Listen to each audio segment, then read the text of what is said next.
This is from a session the other day in those perfect conditions. I'm out on the lift 120 HA, and it's only 774 square centimetres. I haven't dialed the app up. This is just the standard power, so I'm like at about 17%, so no extra boost. So here I am starting straight into the wind and chop. Doesn't look like much, it's about 10 knots of wind.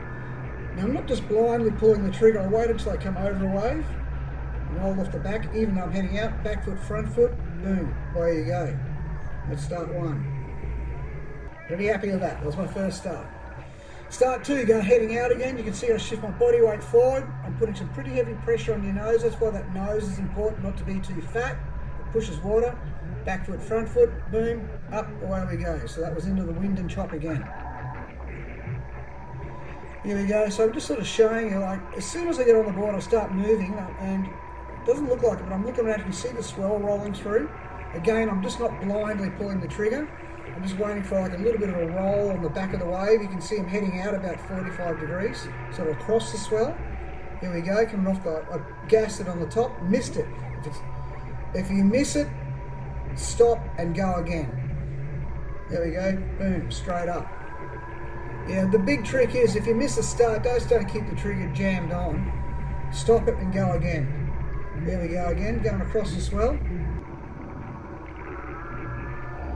Here we go, boom, you see my body weight shift forward on the knees. You can see how well that nose works, and the pop-up's pretty quick. You have to do that on this lift 120 because these lifts, they're quite weird foils, hey. They punch above their weight and they really have this early lift, and you have to catch it or you get boosted. So you can see straight on the board, and I just pulled the trigger straight away because even though I'm facing the other way, I got a bit of a run on the back of the swell, heading out to sea. Here we go again. Obviously a little bit easy to start this way as the wind's picking up. Doesn't look like it, but it is a bit windier than what it looks. Here you go, up on the front. Get on the board, put my hand up on the front. Now you can see I'm going straight across the swell here. There we go, got a little trough behind me. Boom, see that little boost I just got?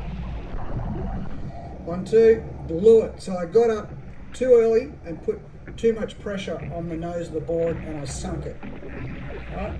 Rookie mistake. Here we go. Straight back on, I've got my hand on the front of the board to hold me so I can pull my body forward as the power comes on to get my knees under me. You can see how much pressure I'm putting on that nose, and it's too much. So I stop, just wait for the next lump, gas it again. You see the little nudge I just got? And boom, boom, up you go. So timing is absolutely everything. It's absolutely everything. Now, if you do dial the app up and put it up onto 28%, well, that sure makes it so much easier. But you need to remember, when you get to 25%, you get below that, it turns that extra boost off. So if you can't get up without it, you're not going to get up. So just remember that. And obviously here I'm on the super trench. This board obviously works so well for starts. You can just see, look at that one. Boom! Just straight up. So near the end of the session, I'm just smashing it now.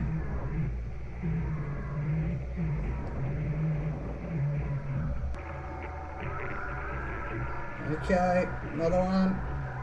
You see how I'm just getting that nudge, I'm just nailing that perfectly. Just all it is just a little wind chop. It's not a wave, just a little dip.